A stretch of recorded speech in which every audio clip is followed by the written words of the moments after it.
আসসালামু আলাইকুম। আমি আছি বর্তমানে আমিন বাজার। আমার পিছনে মেইন রোড। এই ভিউটা আগে দেখাই। এই ভিউটা দেখেন কত সুন্দর, ঠিক আছে? এই ভিউটা অনেক সুন্দর। আর এই পাশে হচ্ছে গিয়ে নতুন ব্রিজ, আমিন বাজার নতুন ব্রিজ। তো জীবনের তাগিদে কত জায়গায় যে গেলাম আর কত রকম ভিডিও যে বানাইলাম হিসাব ছাড়া।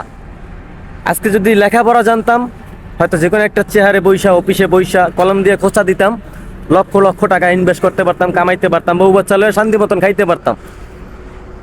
ভাগ্যের কি নির্মাণ পরিহাস, কিচ্ছু করার নাই, ঠিক আছে? এই যে আমার ব্যান ব্যান দেখবেন, যতদিন আমি ব্যান জগতে আছি, ইনশাল্লাহ যদি কোনো দিন আল্লাহ তৌফিক দেয় উপরে লেভেলে ওঠার, ঠিক আছে? স্বপ্ন তো অনেকেই দেখে, দেখে না? যদি আল্লাহ কোনো দিন উঠায় উঠবো ইনশাল্লাহ। সবাই একটু দোয়া করবেন। আসসালামু আলাইকুম।